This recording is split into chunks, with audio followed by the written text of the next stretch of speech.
Stand by to launch FanStream Sports. 3, 2, 1. Let's start. Hello, sports fans. Welcome to FanStream Sports. Nothing but pure sports. This is the JP Show. JP, it is so good to hear you back on the air. Stand by. Now, here's JP. All right, welcome into a special edition of the JP Peterson Show. Thank you so much for joining us, guys, here in our special time after heading out to OTAs this morning.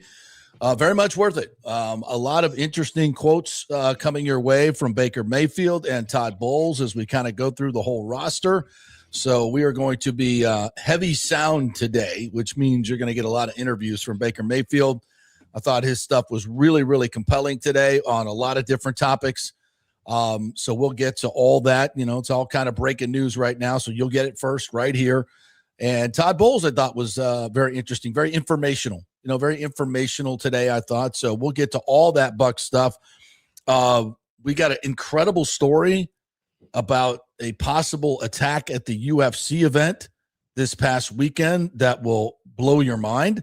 So we're going to get to that as well. But Brendan Sorsby thing is now taking a turn towards the NFL supplemental draft. Interesting. We'll have stadium stuff to talk about as the TSA now rebuking any charges of conflict of interest. Okay. All right. So that's good. Lots to get to today. And, of course, the Rays losing at the Dodgers last night. Good morning. Good morning. Good morning. Is it still good morning in Texas? No, it's just past noon. It is Texas. 12:04 here in sunny Dallas. How are you, Timmy? Nick Martinez deserved a win last night. That's all I'm going to say about that. Yeah. I don't want to, take anything away from our friend of the program, Kyle Tucker, but that was kind of a cheapie that he got there for the home run, which wouldn't have been a home run at Tropicana Field or many parks, but it still counts as a 3-run homer. Yeah, I thought against a lineup like that, man, even holding them to 3 runs is pretty damn good, in my opinion. So that was really the only mistake he made. And again, that wouldn't have been a home run many places, but it counts there in the bandbox that is Dodger Stadium, as does Rojas's home run, which, But, I mean, what do you really say about that one? So we'll get into the Rays as well. Lots to get here today, and thanks for tuning in to our special time here, 1 to 3 today, which we will do again tomorrow as we head out to OTAs and get more information for you. So good day out there. Speaking of home runs in other parks that aren't home runs, we don't have to get into this today or now, but have you seen the dimensions for the new A's ballpark in Las Vegas? I have not. Holy crap, what are we doing? What is it, a bandbox? 323 down each line. Short. Dead center, 375. Oh, so this is going to be like a Pacific Coast League park. That is the deepest part of the field is 375 at straightaway center field. Wow. What are we doing? We're playing a lot of 12 to 10 games is what we're doing. Hey, it's Vegas, baby. That's so Vegas though, isn't it? God. They gotta recapture the old Bash Brothers day. Yeah. Get a couple McGuire Canseco-esque guys and just bash home runs all day. Didn't they just played a series in the outdoor ballpark in Vegas, right? And one of the games was like 16 to 15. Now that's a little park too, yeah. Yeah, that's a little park. Is there an altitude thing in Vegas? Yeah, right. It's 2,000 feet. Yeah, so you get a little bit of Coors Field action, not quite, about half. A lot, though, yeah. But balls seem to fly out of that Vegas park. But that's an outdoor park. This will be an indoor park. So how does that measure? Tropicana Field is not a place that the ball carries very well. Mm-hmm. It's very much a hitter's park, but it's also way deeper than 375. The center is 404. And then the power alleys, especially left center, you got some deep parts of that as well. Right. So indoor parks, I don't know. They turn up the air conditioning in or out. I don't think you like they used to do in the Metrodome. Remember that? Right. Just turn the vents. You get the wind blowing in with a flick of the button. Yeah. So great. Visiting teams up now. Let's turn the wind machine back in their face. That was always nice. Yeah. So we'll see. That adds a little little Vegas action to it. It's not unexpected. We'll see what the dimensions in the new race park will be as well. Yeah, they'll probably. I guess you're probably going to want it as close to Tropicana Field as you can, right? You build a team for a certain ballpark, and clearly that was a big difference between last year and this year, being outdoors at that ballpark and being indoors at this ballpark, and it didn't fit the team last year. The Rays have been really, really good at home this year. So I would imagine that the new ballpark will have those same dimensions as close as they could. That makes sense from an organizational standpoint.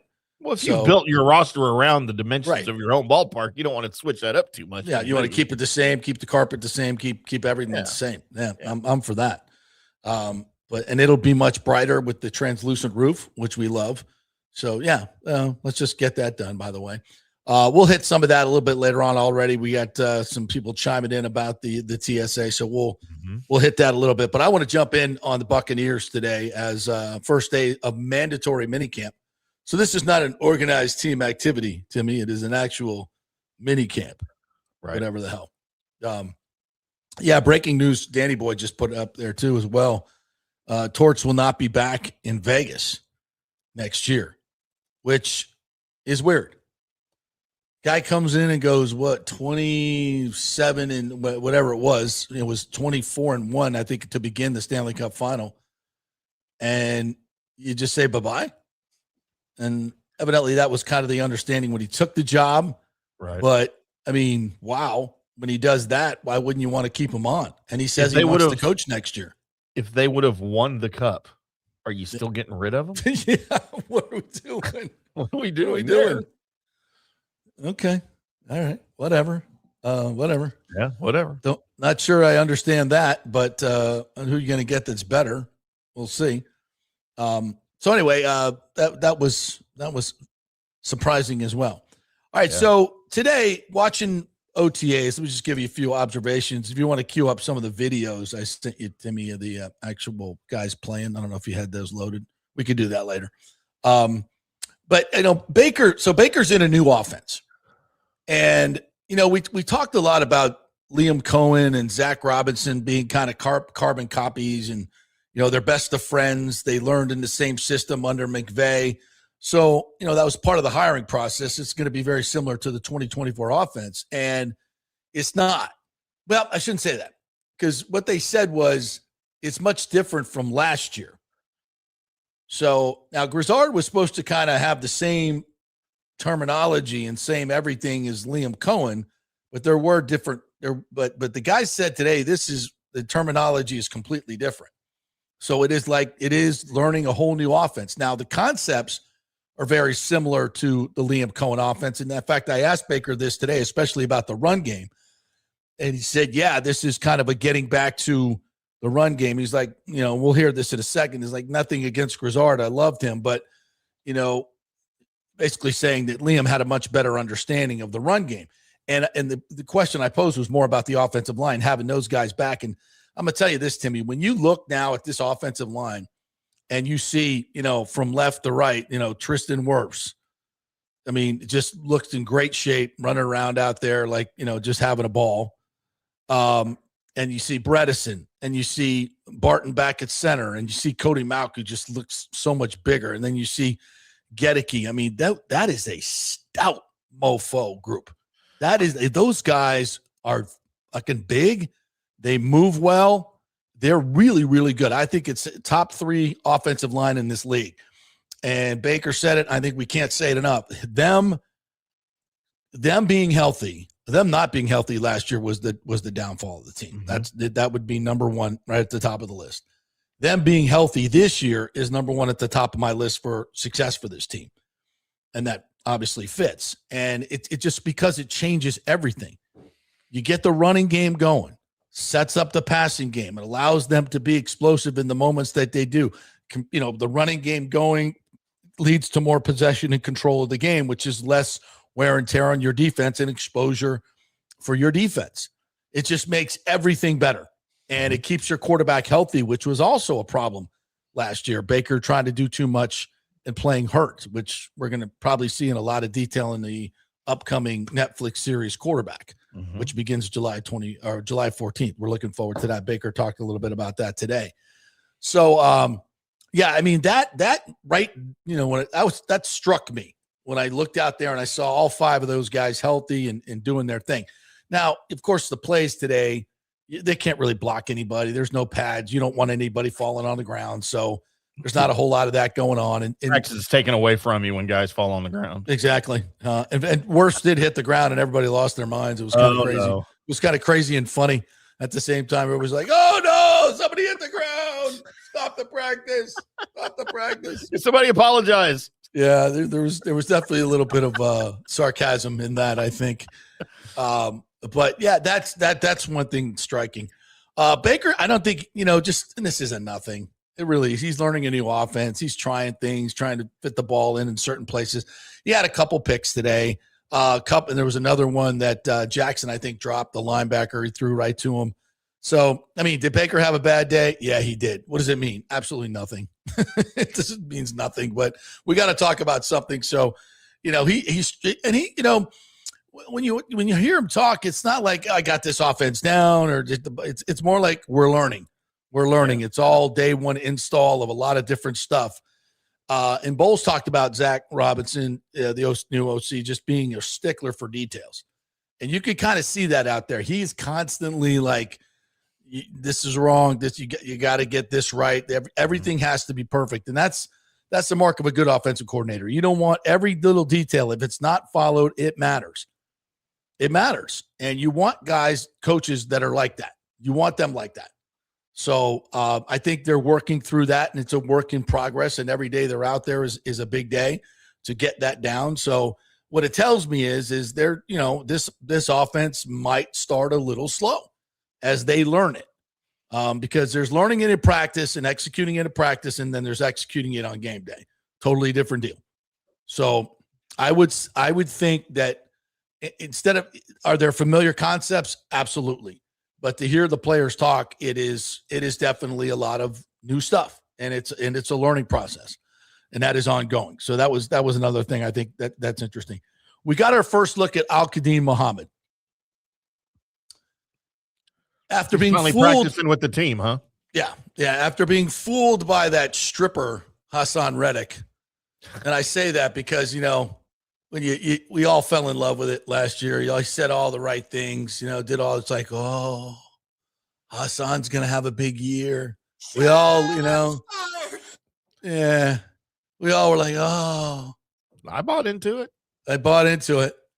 So with Al-Qadim, I'm getting a lot of the same feels, Now, the thing about he said all the right things today. He looks good. He's wearing 97, Timmy.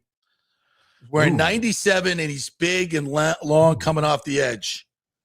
Gives you a little bit of, dare I say, Simeon Rice feels. Careful. I know. Careful. I'm falling for the stripper here. It's what I'm doing. Fully admit it. Oh, she looked in my eyes and said all the right things, Timmy.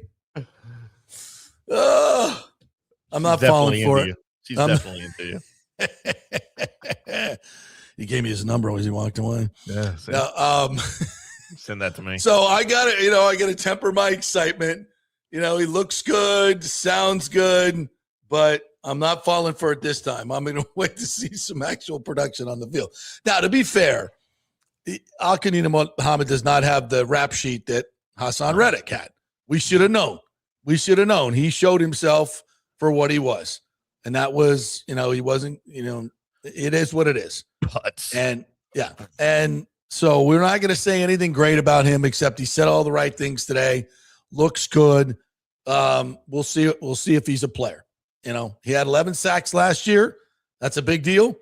It was his career high. He's kind of been, a journeyman through. I shouldn't say journeyman. I'll say, rotational player for most of his career. So we'll see what happens. And listen, you got Ruben Bain in that slot right now. And you look across that's another thing. You look across that front seven, that starting front seven, and you see Ruben Bain, Kalijah Cansey. Now, he was out there today, but he didn't do anything. So you're going to have Vita Vea in there and Yaya Diaby. And then you have Anzalone and Trotter. And that's a significant change. It's a significant change. And again, it looks great. conceptually should be, very tough to block. You got the load that is Vita Vea. And I asked Bowles this today, with those new faces that you have, do you feel confident that you can get pressure with 4 and not have to blitz and only blitz when you want to? And he said, that's the plan. That's the plan. So I think that is the plan. And they want to be able to get that and blitz a lot less and only blitz when you want to. And, again, it's underwear football, but it looks good. You wanted to see change in the front 7. We got it. It's better than underwear football looking bad, right? Right. Right. I mean, you look at the moves that Light has made, and they all make really good sense. Now, would we have liked some bigger names that were available? Sure, we would have. But obviously, they cost more money and are going to keep you from making other moves that you may need to make. Max Crosby, which is extending other contracts, et cetera, et cetera. So how much, just because you got the most expensive guy doesn't mean he's the best bang for the buck, right? In fact, the most expensive guy is usually not the best bang for the buck. Because why? He's expensive. Because it's so high, yeah. Right. It's, and so that's, he's going to have to be a, all pro in order to justify the contract. And if he's just, he doesn't have that kind of season, then you're not getting the best bang for the buck. Whereas, a guy like Muhammad comes in and gives you 7-8 sacks, that's a good deal. Especially if you can get, the similar from Bain. So everything makes sense and it looks good out there. And now they got to kind of put that all together. Ted Hurst, number 17, caught a touchdown pass today in the back of the end zone. It's just the video you have? I don't know.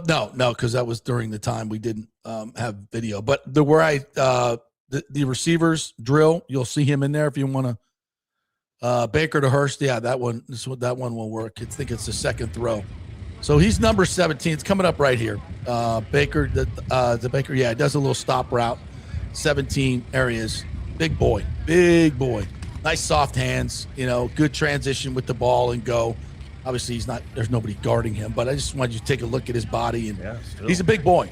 And he moves he's a really smooth mover. I like the way he transitions to, from catching the ball to running the ball, which is sometimes tough for a big guy. But that touchdown he had coming across the back of the end zone from Browning was nice. He doesn't fight the ball when he catches it. He looks like he's not intimidating. I mean, guy who played at Georgia State his whole career, right? Yeah. He comes to the NFL. You might think he'd be a little intimidated. I mean, it's hard to tell in this football, but he seems talking to everybody about him. They all say that it doesn't seem too big for him. Doesn't seem to. A lot of times these small school kids, they get bright-eyed and big-eyed, and it's a little too much for him. But the word is it's not for him. So I don't think he's going to, have a Emeka Ibuka type rookie season. I don't see that at all because there's too many good receivers out there. I mean, if injuries hit, then maybe. But I could see this guy having, 28 to 35 catches, 500 yards, 400 to 500 yards, and 6 to 7 touchdowns because he's going to be a red zone target. If he has that kind of rookie year, that's awesome. And that's something that he brings a little something that the other guys don't. And he's very good at high pointing the ball. Very good at high pointing the ball. 6'3" and long wingspan. Very good at high pointing the ball. So all good. So that's my basic kind of things that caught my eye. By the way, Browning is a backup quarterback. Kid's got some moxie. Got a little bit of moxie. They're going goal line, and he kind of bootleg. There's a lot of bootlegs in this offense, by the way. He bootlegged out, had a guy coming at him, and he just kind of did a little Mahomes sidearm, almost underhand, for a touchdown pass. Well, really, there was a lot of oohs and ahs on that one. Kind of sweet. Is anybody missing Kyle Trask right about now? Yeah. No, that is a play you would never see from Kyle Trask, like as in never. Yeah. As in absolutely never. So, all right, let's line up. You know what? Let's hit a couple of these other videos here. A little bit of just throwing and catching here. J-Mac looks good, man. He's bigger, smoother than he was last year, in my opinion. Tez Hey, look at Tez has put on a little weight. I asked Bowles. He said, "Yeah, I think he's up to 125 now." Not a great throw or catcher. I don't even know who 8 is, to be honest with you. Troy Aikman. This guy right here, 14.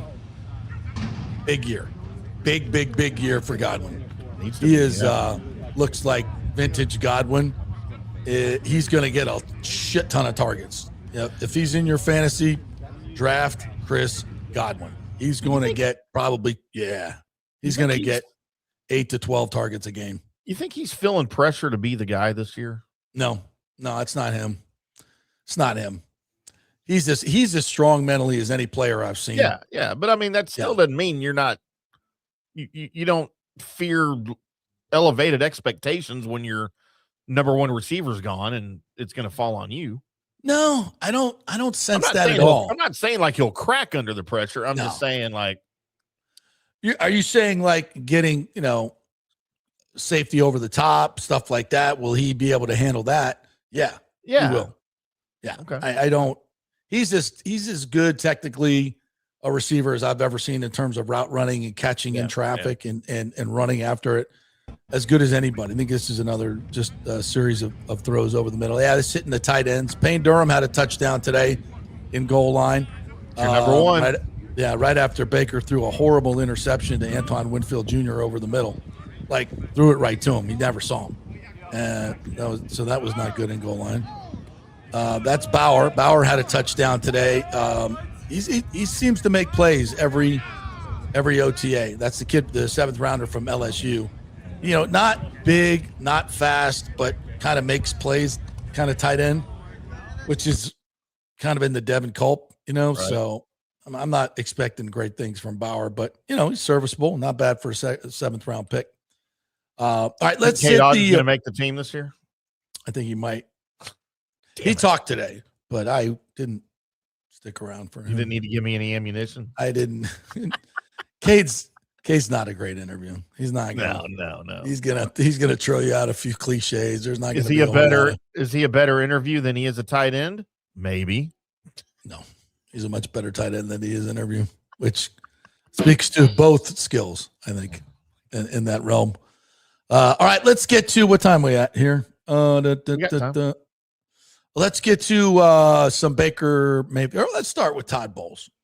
Let's start with little Todd Bowles. Let's do the first Todd Bowles here, and we'll run through that and have some comments for you as we go. Thoughts on practice today? Would you like? Did I like? I had the first question. I think they're getting the schemes down on both sides. That's important. We're starting to understand situational football a little better. We just got to keep working on that. So that's really the basis of it. No, he's not. That was Roseboom. Roseboom out here. Was he missing today's practice? He's excused. He has a personal thing that he has to handle. But he'll be here. Not for OTAs. He's not coming for OTAs. He's excused. Yeah. Will he be here tomorrow? No, he won't be here for this mini camp, but he'll be at training camp. I don't think that's a big deal for Roseboom not being there. Just bringing him in that late. He's full speed. He needs to go come training camp, but we don't need to see him right now. Vita Vea didn't do much. He's talking about Vita.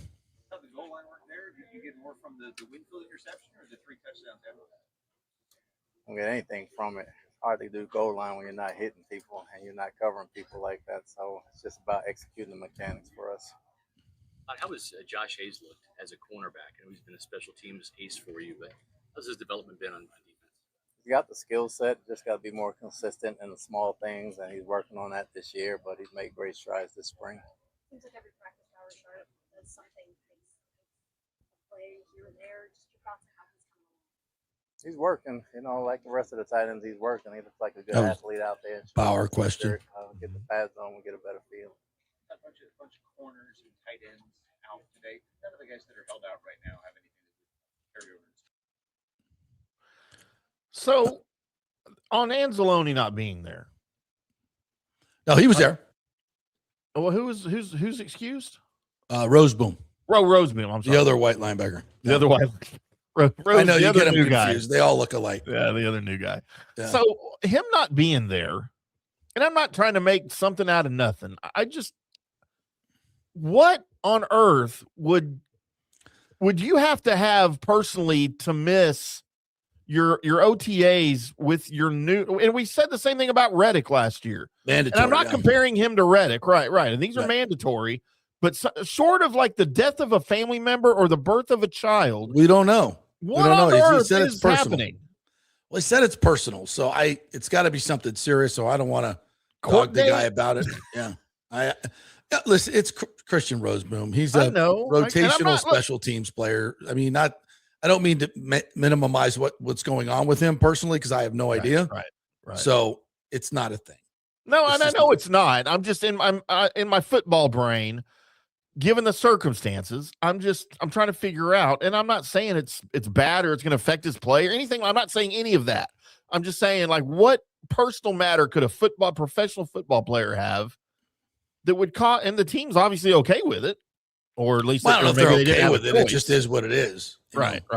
I'm sure it's got to be something serious personally Sure, for him to miss for a new team because it's not like he's guaranteed a roster spot.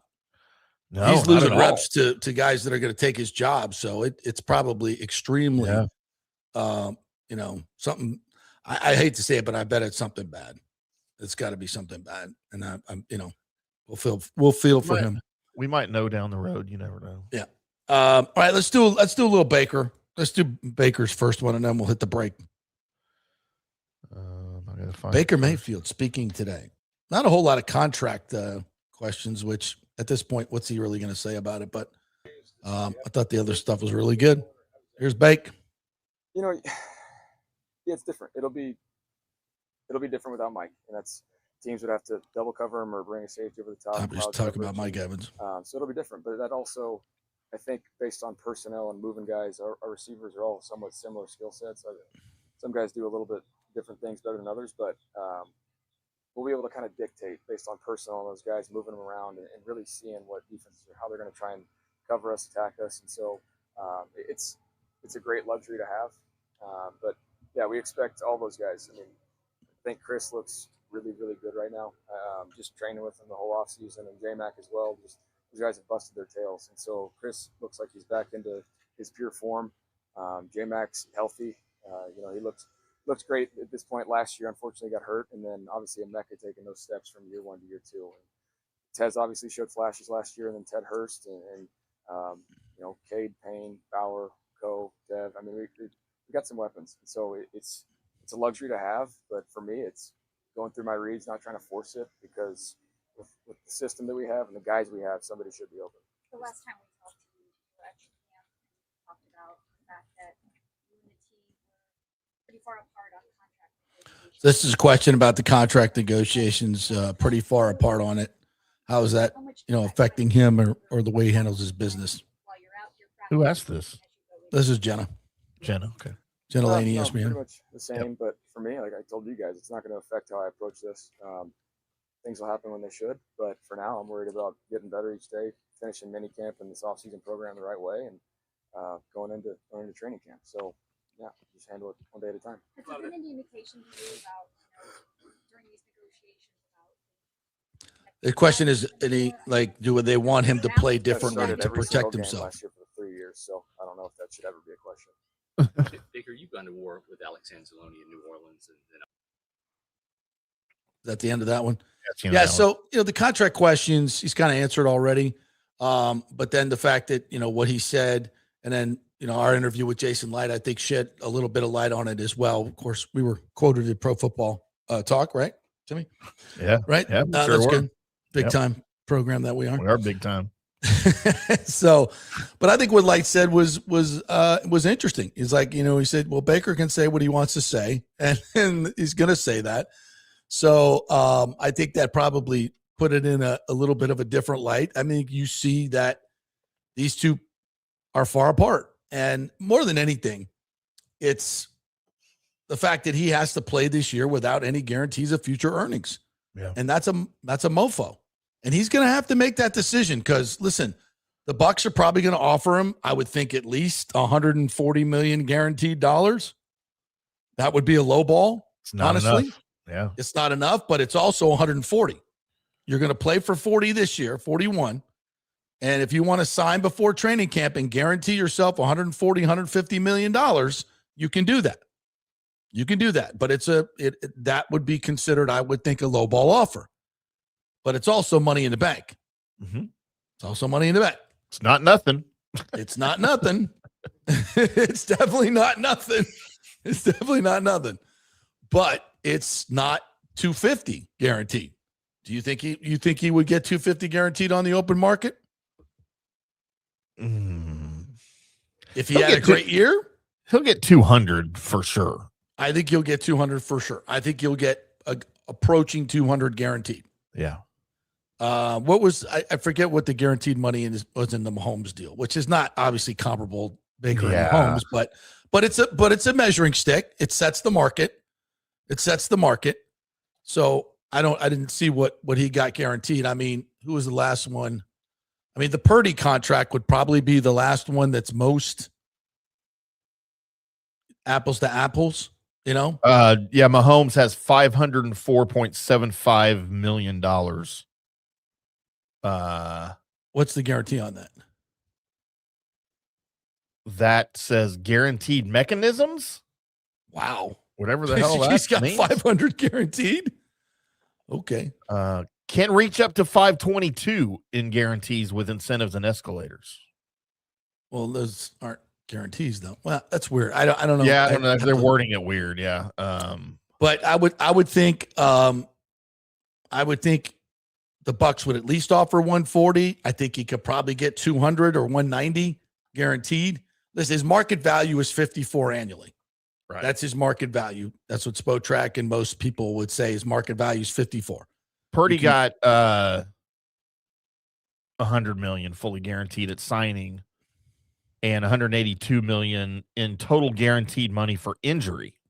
Yeah. Okay. Well, there you go. 182. So I would think Baker's looking for at least that. At least. Yeah. And I think, and I have no idea what the Bucs are offering. I have no idea. It's just they said they're not close. What does that mean? And so not close, they didn't even want to counter. So that means maybe the Bucs are at 140 guaranteed. Ugh. And they're worried about his risk of injury, et cetera, et cetera. I get it. But if you're I'm going to tell you this, if you're going to go into this with not signing him, he's not going to be a happy camper. And is he going to ball his ass out? Yeah, absolutely. But it's just different. It's different. It's different being, that means I'm going to play like a mercenary this year. That's got to be your attitude. I mean, or you guarantee him 175, 180, and now this is my team. This is my team. I think you got to be closer to 200. This is my team. This is my city. I'm never leaving. Thank you for the guarantee. $200 million. Now I can go out and play without fear of getting injured. Because if you go play this year without a contract, that injury is always going to be in the back of your head. And I don't care if you're Baker Mayfield, who I think wants to win as bad as anybody out there in his heart and his, I don't think he can play without that. But I also think it's also human nature. Are you really going to push it when you have no guarantees past this year? Hell to the no. You're not. Even if you're Baker Mayfield, I don't think you can do that.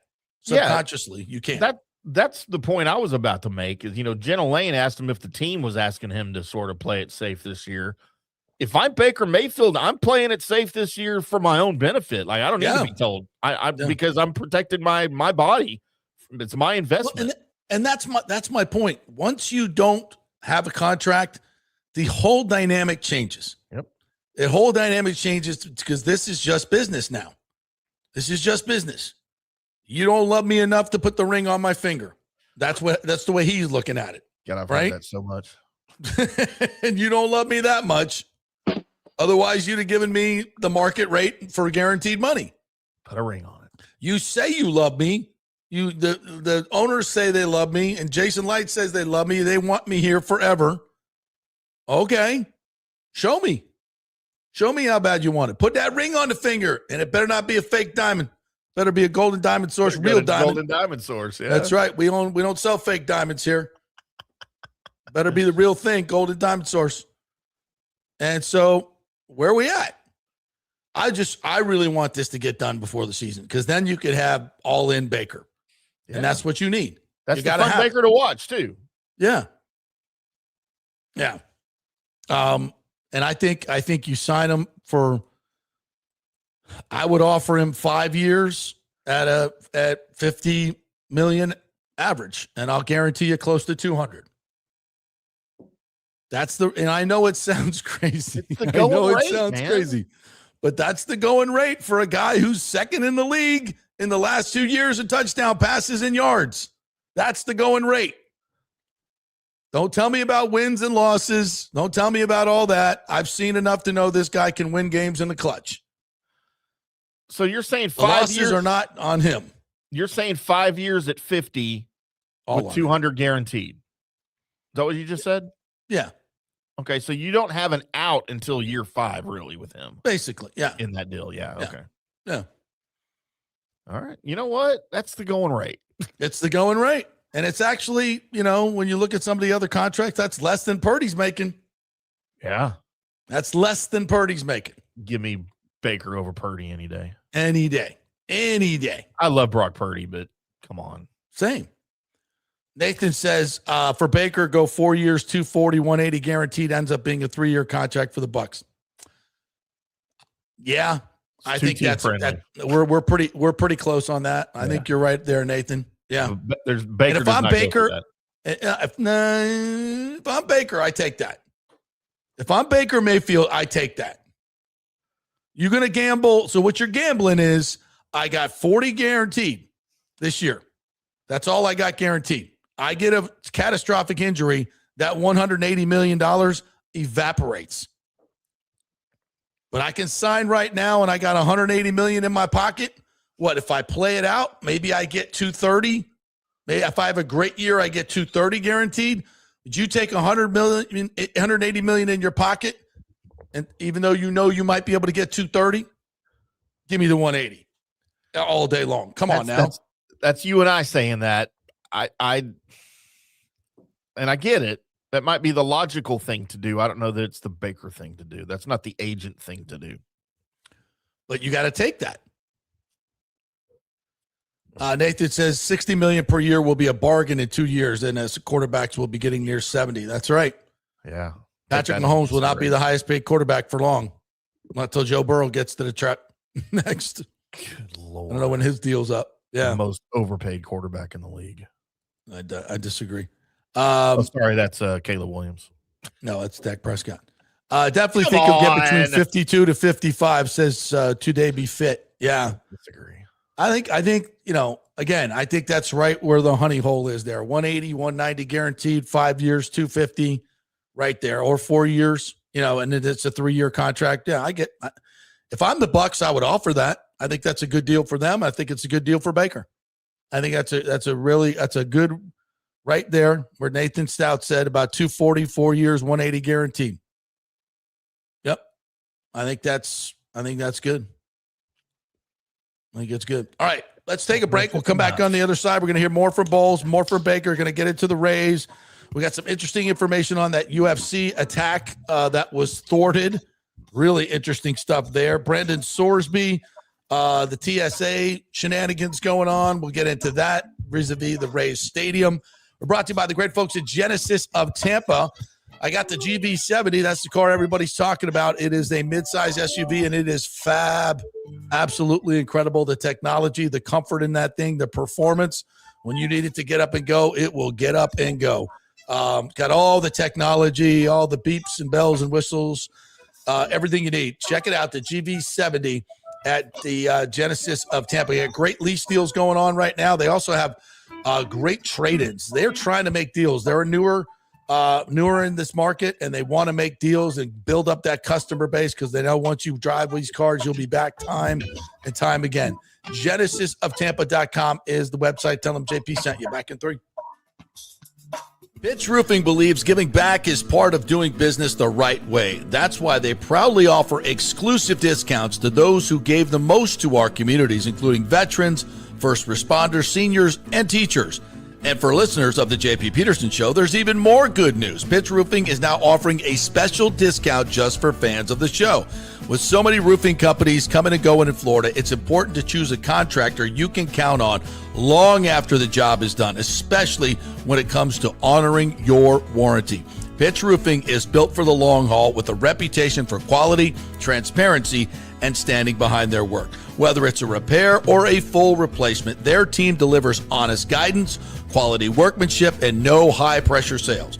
Call 727-67-PITCH, 727-677-4824, or visit pitchroofing.com to schedule a free estimate.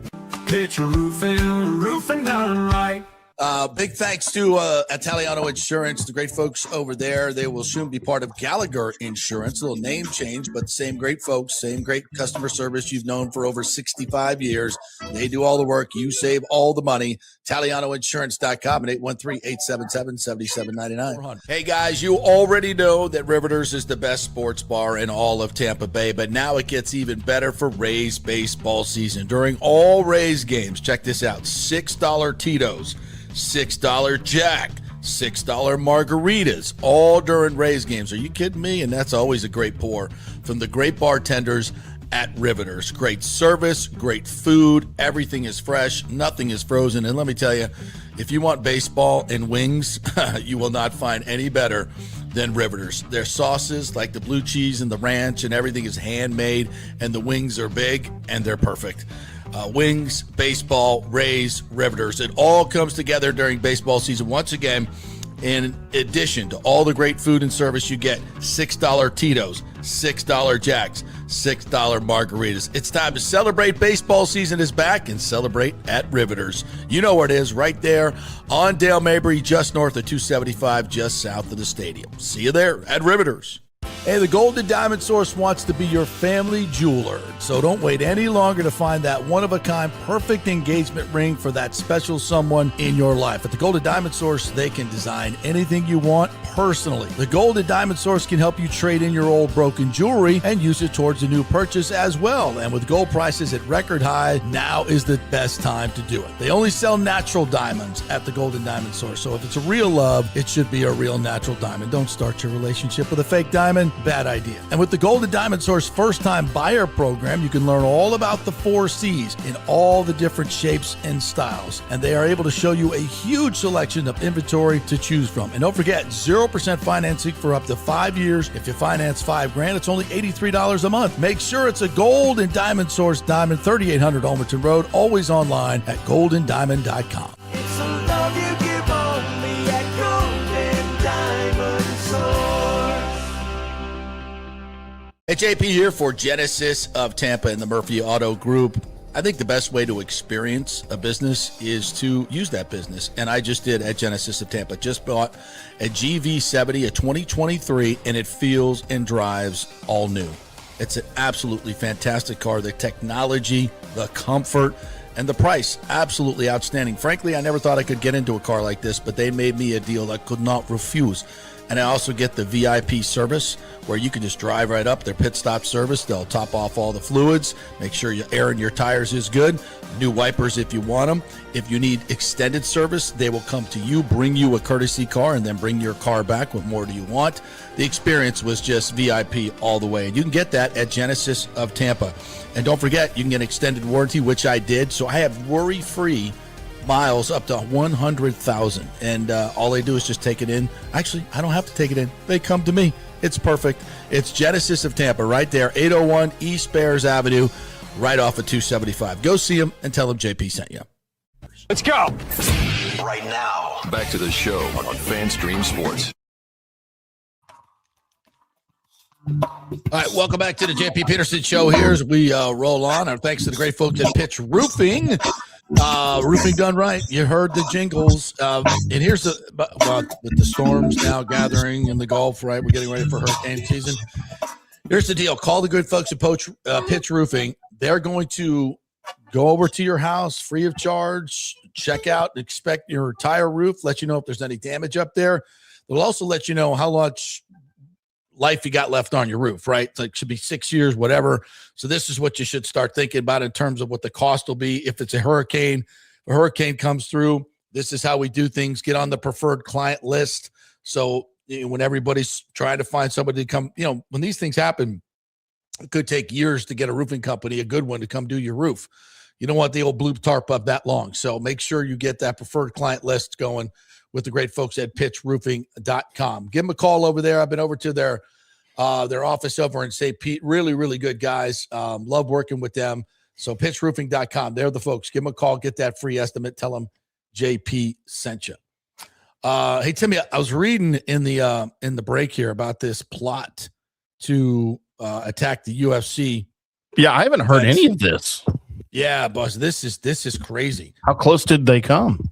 Pretty damn close. Democrat. Pretty damn close. 5 people were in custody as of Monday. Investigators identified 23 people as part of a potential network of plotters. The alleged plan involved using explosive-laden drones to hit buildings near the event, force a mass evacuation, and steer crowds towards a pre-staged sniper team. The second wave was allegedly planned to storm the White House gate, according to officials. The FBI learned of the threat on June 10th and worked with partners to secure probable cause for an arrest in Cincinnati, where one suspect was taken into custody. Court documents identified him as a 19-year-old named Tyson Proper. Yeah, looks very improper. According to the criminal complaint, Proper allegedly spent $3,000 of his graduation money to purchase lots of ammunition, guns, extra magazines, and other items for the alleged attack. Authorities estimated that several boxes of ammunition that Proper has allegedly acquired contained thousands of rounds. They also alleged that Proper acquired an AR-style rifle, a bull pup rifle painted with an American flag, and 2 plate carriers with AR-style magazines. His family voluntarily turned over the equipment to law enforcement. His father told officers that Proper had quit his job to meet up with people he had met online to conduct missions and recons. According to the complaint, it was that Proper's mother at first alerted authorities over concerns about his recent alleged firearm purchases and communications with individuals online. 2 others identified as Brian Omar Roja and Michael Allen Thomas were arrested in California for alleged involvement in the plot. Both men were charged with conspiracy to commit murder. They have appeared in court on Monday in Riverside. Daniel Eskridge of Kansas City, Missouri, and Abraham Hermosolo Alvarez of Omaha were also arrested. Court documents say Eskridge's wife told investigators he described himself as a recruiter for the group and had amassed tactical gear, including a rifle, ammunition, and other equipment in recent months. She also said he built a firearms range on his property about 3 weeks ago before his arrest, that she was aware of the signal communications through messages that appeared on a shared tablet. Like you're looking up the old grocery list and it's like, wait a minute. What is this? This looks interesting. According, looks like my honey's going to the UFC event. Wow. You just thought he was cheating on you. And this quote from Secret Service Director Sean Curran. In the days leading up to this weekend, our special agents, mission support personnel, and technical security teams worked around the clock to identify those responsible and hold them accountable.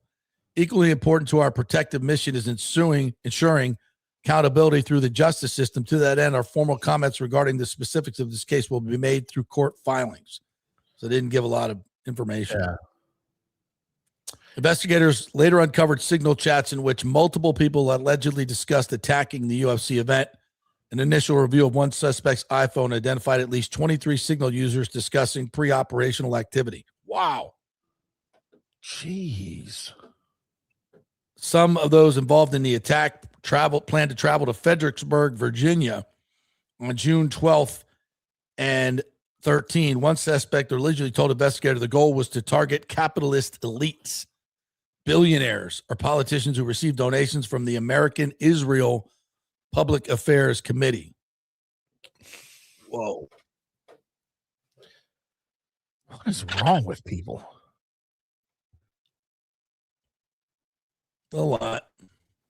And the worst about it is I've seen a lot of this online, and there's a lot of them. Oh, damn it, they missed again. Which one's worse? I don't think it's really debatable. wishing for the death of other people because you just disagree with them politically. Yeah. And in this case, you don't even know what their politics are. You just want to slaughter people at the UFC event that was at the White House. What if they're not even Trump fans? They're just UFC fans. Right. Just probably. What if they think just like you? They just happen to have tickets to the event. Yeah. Yeah. But that's okay. It's, Trump's involved. So let's just kill everybody and that'll be okay. Yeah. That's unfathomable. Yeah. Is it though in this day and age? So that's interesting. Before we get back to the Bucs, I want to hit some of these other topics. The Brendan Sorsby thing is, I think, really interesting. And I'll tell you, how I think this whole thing went down. First of all, so Texas Tech and Sorsby go through all this dog and pony show to get him eligible at Texas Tech.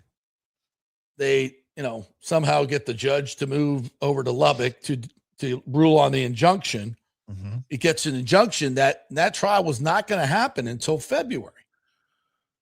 So he was eligible for this year. He was going to play there. I don't think there were any more legal maneuvers. I guess there could have been, but this same judge would have heard the case and he's just going to say, all right, well, here's the case in February, but right now we're going to give him an injunction. Well, you had multiple schools in the Big 12 threatening to sue the Big 12, including the Attorney General of Oklahoma being involved with Oklahoma State, threatening legal action against the Big 12 if he was allowed to play, if they allowed him to play. Because the Big 12, all they have to do is say, no, he's ineligible. Doesn't matter what the NCAA says. Tech is a Big 12 school. The Big 12 can say he's ineligible. And now you got to go through a whole nother court proceedings because all that was that Sorsby did was against the NCAA. And you had, it was going to start a Big 12 war between schools. And look, I'm a Tech guy. I was excited for Sorsby to be there. But after all of this was the only way this was going to end, was him not playing. I don't care what the court said. I don't care what legal action was filed. There was no way he was going to play. I don't agree. Listen, they can file all the lawsuits they want, but if you're telling me your team's not going to, or you're not going to, when Texas Tech shows up at your house and you've sold 80,000 tickets and got about a $28 million gate you're about to collect, you're gonna forfeit the game and refund the tickets. I call bullshit on that. No, that was never going to. They weren't. I know they threatened that, but you and I both know that's BS. That's never going to happen. That was never going to happen. So what was going to happen? People were going to get mad. They were going to yell and scream and kick and threaten lawsuits. But in the end, he still had his injunction. I'm no legal expert, but I think what it came to be, and to your point, it was just too much noise. And Texas Tech was like, is this worth it? And the Big 12 was like, is it worth it? And it's kind of like, listen, guys, Can we just not?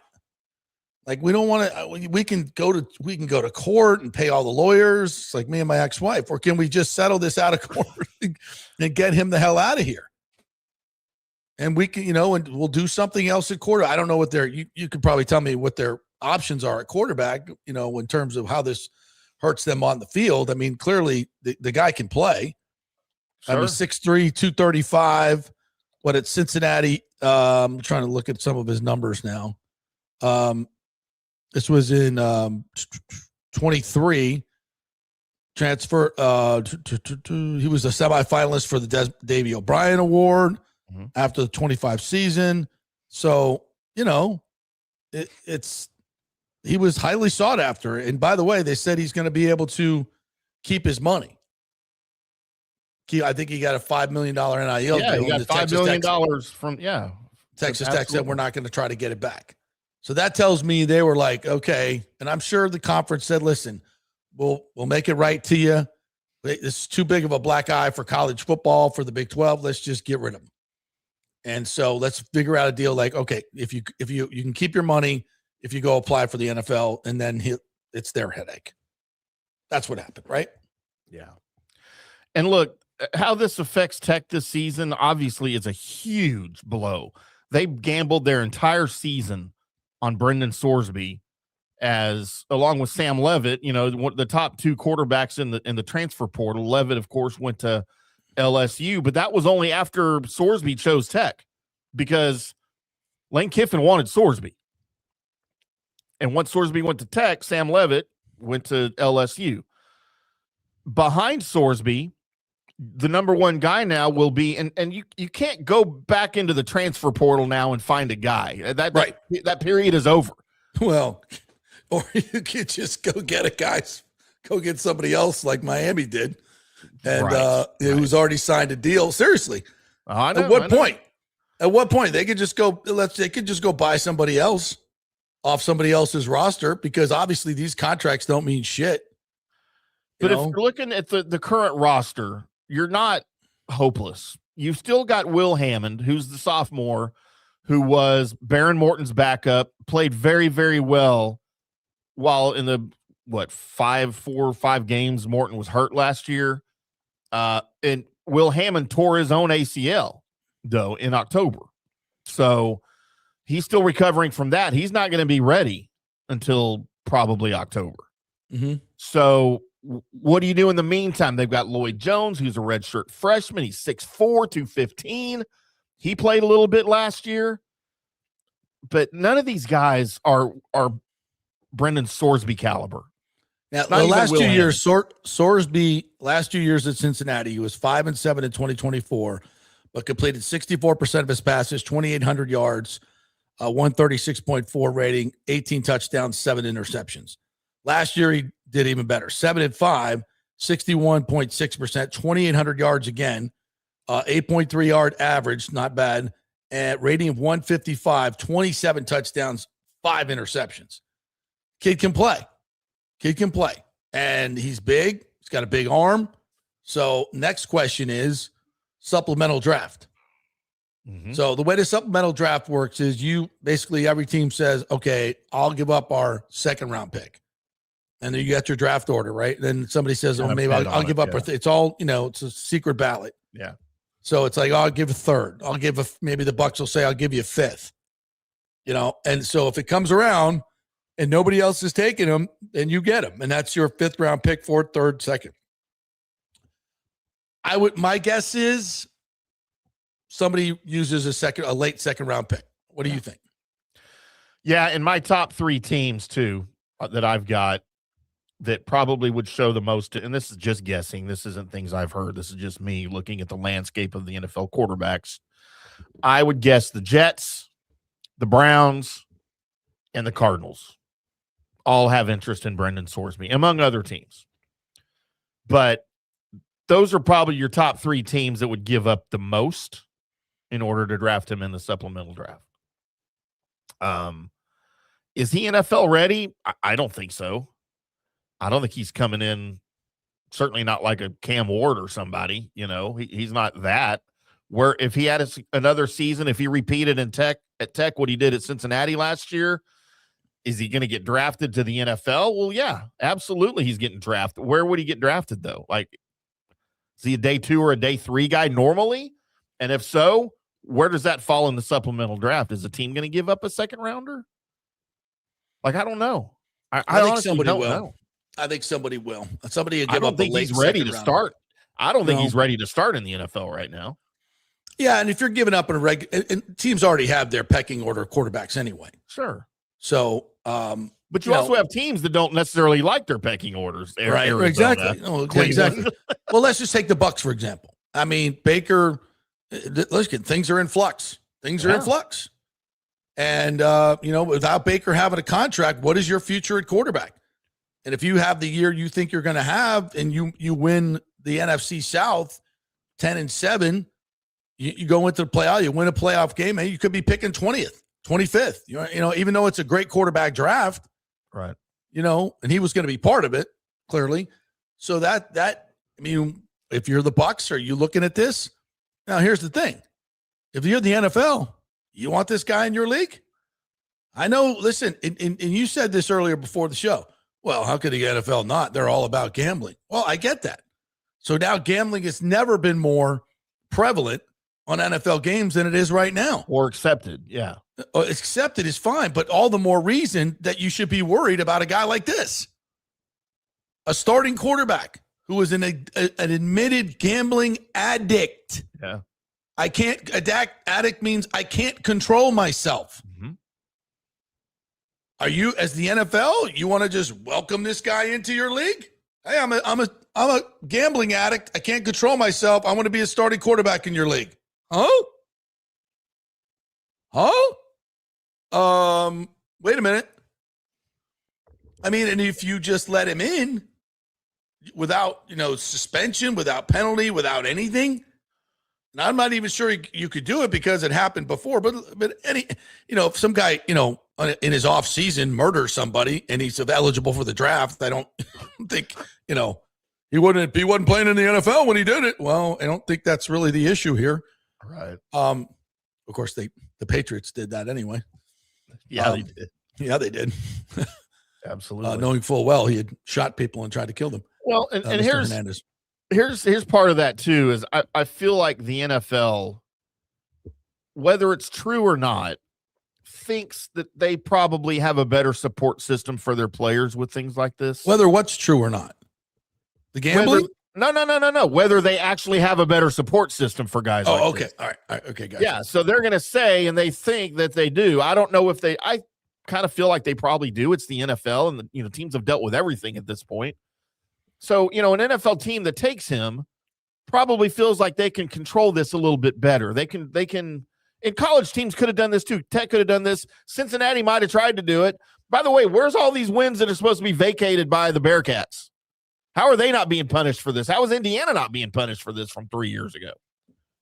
I guess that's a different story for the NCAA to address. But yeah, well, they have no teeth. That's the problem. No, I know. Or the Big 12. The Big 12 can, Cincinnati. But I feel like the NFL, if he's on an NFL roster, the NFL kind of feels like, well, we can probably keep an eye on this better than the Cincinnati Bearcats could.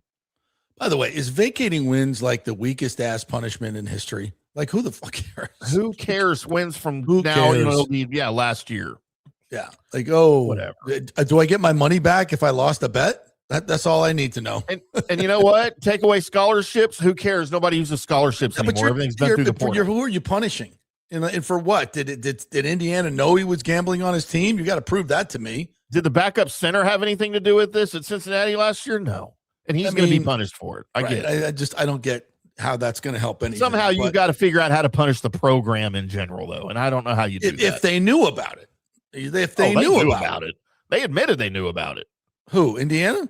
No, Cincinnati. Oh, they did? Yeah, and Indiana knew about it. It's part of why he wasn't in Indiana anymore. Well, then that's an issue. Yeah. If they knew about it and didn't make it public, then there should be some punishment for that. Yeah, when this story first broke weeks ago, but that was part of the story. Cincinnati knew about it, and they didn't say anything to Tech about it or anybody else. Wow, that's a problem. That's a problem. So this is going to be an ongoing thing. Look, this story is not over by any stretch. And to me, again, this is the only way this thing could have ended. Is him not playing and him entering the supplemental draft. And I think he kind of knew that because he was gearing all of his lawsuits, all of his legal things, so that by the 22nd, because June 22nd is the deadline to declare. Then why go to court to get the injunction? Because I don't think he knew he was going to get the backlash. I don't think Tech understood the backlash that was going to come with that injunction. Really? I mean, that's the only reason. That's kind of tone deaf. Well, I guess I agree. You know what? Honestly, I would say that's tone deaf. But in this age of the Wild Wild West, anything goes. Anything goes, right? Like you want to come poach my coach in the middle of a national championship run, one conference school to the next? Whatever. Yeah, let's do that. That's fine. Oh, my quarterback's signed, sealed, and delivered here, and I've already paid him $5 million. Oh, he's leaving? Yeah, whatever. What does it matter? Yeah, and by the way, if I'm Texas Tech right now, I'm making phone calls to Sam Levitt. Yeah. Hey, I don't know how much Lane Kiffin's paying you over there. Wouldn't that be awesome? We will triple it. Yeah. You want $25 million to come play for Tech this year? Let's do it. Come on. Plane will be there tomorrow. Yeah. Love God, that. that would be, not only would that be great just for the system of college football and NIL, stick it to Lane Kiffin. I don't give a crap. Idiot. You'd love that. God, But that's where we are. That's where we are now with this ridiculousness. And Congress still can't pass the Save College Football Act or Save College Sports Act. Oh, my gosh. I know. Like, how do you not just pull the trigger on that? Because you idiots up there can't do anything for anybody. Any good legislation comes, and I'm not saying it's perfect, but it's a hell of a lot better than what we got going on now. A hell of a lot better. And you guys can't even pass that? Like, where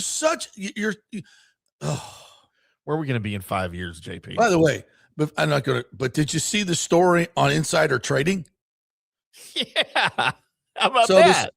In case, I'll try to keep this as simple as I can. So this new AI model came out, and they were able to track every congressperson, what committee they're on, what stocks they bought, when they bought them, how it changed. So it's like this perfect algorithm that puts together everything into a nice little neat box and says, this is how much money this dude made on insider trading because he was in charge of the committee that voted for this particular bill. Yep. I mean, it's just perfectly done. And across the board, across the parties, every effing one of them making hundreds of millions of dollars on insider trading. And guess what? Everybody on their staff was probably doing it too. And guess how many arrests we've had? Because this is against the law, by the way. Zero. Martha Stewart on line 4. And everybody else, every other person that's been arrested for insider trading. Are you fucking kidding me? Like, at what point do these people get arrested? And yet, and they still get reelected. No term limits. None. We got term limits on presidents, but not on these jamokes. How does that work? My God. That hasn't changed before now. Oh, unbelievable. It's because the people that don't have term limits are the ones that have to approve it. Yeah, exactly.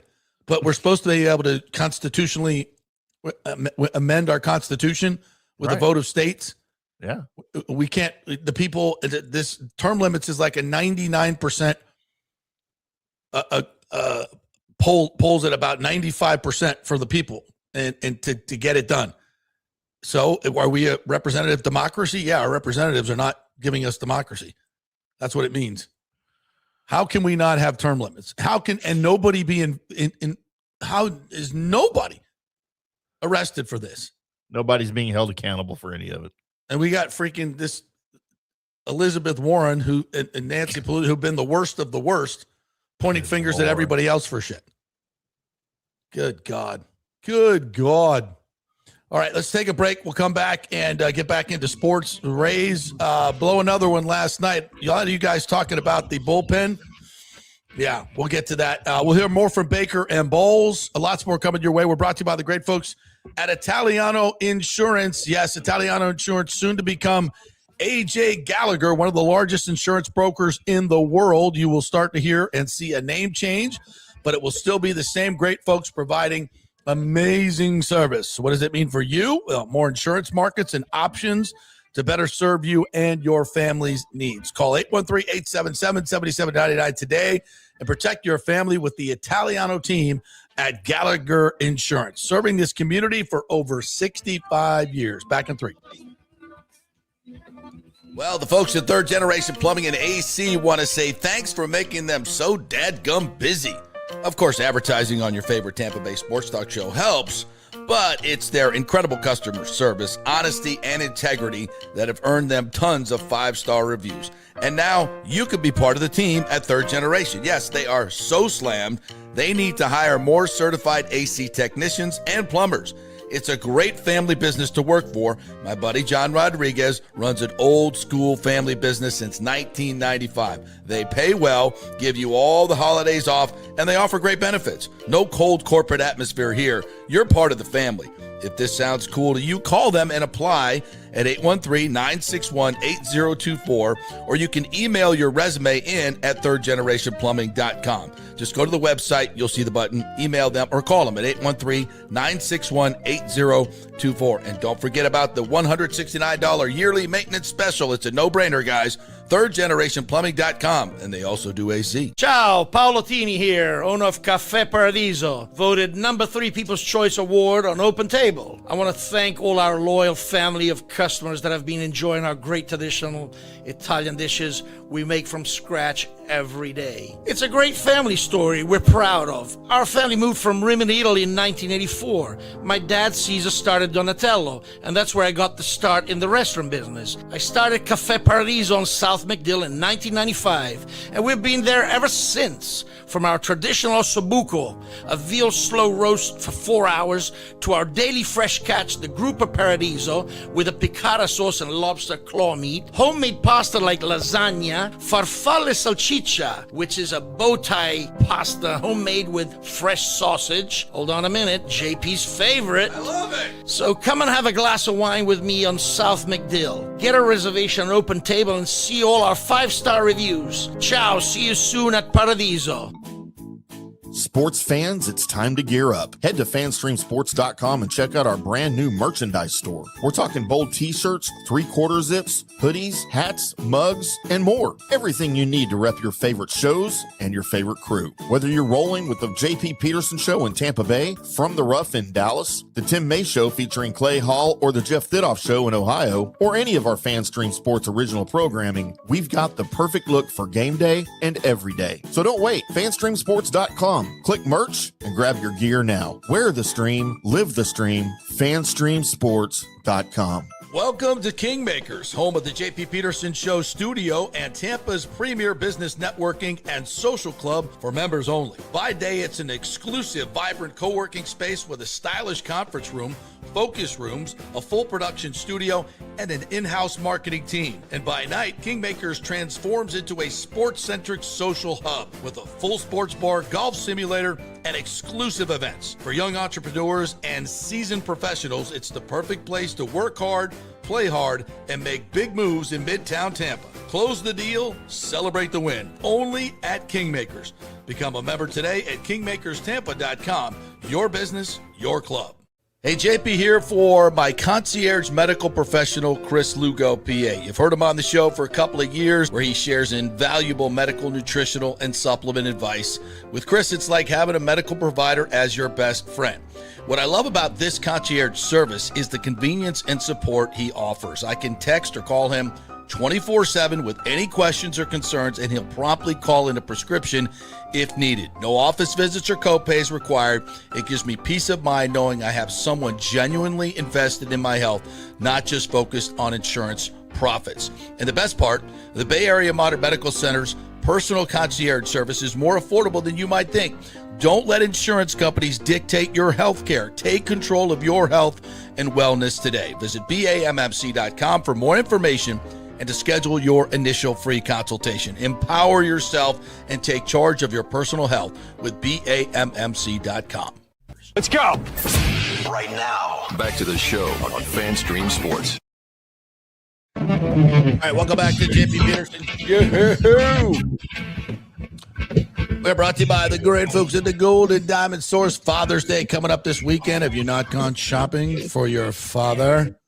Have you not gone shopping for your father, children? I'm talking to you, my children. The Golden Diamond Source is where you need to be. They've got a great new men's section there full of great baller watches. They've got pre-owned Rolex there as well. You can get anything from necklaces to pendants to rings, something that your dad will love. How about a new nose ring for Pops? Yes, that's what he really, really wants, especially if his name is Tim Ham. Gold and Diamond Source is where you go. You'd look good with one. Check them out, 3800 Omerton Road, always online at thegoldendiamondsource.com. So are you talking about like just the on the up here, or are you talking about like the septum thing, like the bull ring thing? Bull ring. You got to have a bull I would ring. love to have one of those. Go get you one. The Golden Diamond Source, they'll pierce you right there. Dude, they do piercings there? I don't know. I should have said that before I knew. Probably shouldn't have called attention to it. I mean, if they do it in the mall, Can't I they can do do it it at the mall, right? where I got my ears pierced at 16 at Hot Topic I can totally see that. in the mall. I did. You went and got your Orange Julius. Get your ears pierced at the same time. Whatever the chocolate chip cookie place was back in the day, Mrs. You got Fields. an Annie Ann's pretzel. Didn't you? Yeah, that's Smelled it. Yeah, them yeah, the pretzel Annie place. Ann's. Yeah, you did. Yeah, you did. I know you did. Dipping my pretzel in the cheese sauce, getting my. We used to have this place called at the Hollywood Mall where I grew up in Hollywood. Used to have this place called Orange Julius, or was it called Orange Bowl? Was it Orange Bowl? Yeah, it was Orange Bowl, and they had the best pizza. Like, man, that just thin New York pizza. You get a slice in an Orange Julius for like $1.12. It was fantastic. Wow. And you'd go to the mall and you'd like do a little, try to go inside the store, and then you time it out where you go eat your lunch, get that slice in an Orange Julius. Oh, it's in heaven. Absolutely heaven. Yeah, Annie Ann's pretzels are good. They're good. Big time. Rick says Sparrow Pizza. Sparrow Pizza is garbage. It's garbage, Rick. It's garbage. Not a Sparrow fan at all. I don't mind it. You like Sparrow Pizza? Like Sparrow Pizza I haven't to me had it is in like 30 years, but I'm just gonna put a lot of crap on a piece of dough and just gonna load it because they're big and it's a good meal. It's not terrible pizza, but it's not. I don't know. I'm not a big Sparrow fan. I like. What is your favorite pizza? Well, I have. There's a place called Eddie and Sam's here. That's what Ken Babby got for us at the city council meeting. It is as close to New York pizza as you will ever get. It is absolutely fantastic. So I like. There's no chain pizza I really like. Yeah, I'm with you. There's so Eddie and Sam's would be number one. Sally O'Neill's is another one in South Tampa that's absolutely fantastic. Sally O'Neill's. These are local places. Cappy's Pizza. That's my daughter and I, Shay and I, we go to Cappy's Pizza whenever we can. There's still a cash only. Nice. Cappy's Pizza. Yeah, those three would be my top three pizza places. There's one in Palm Harbor that's really good. And I'm trying to remember the name of it. Old what's his face came and did a pizza thing on it.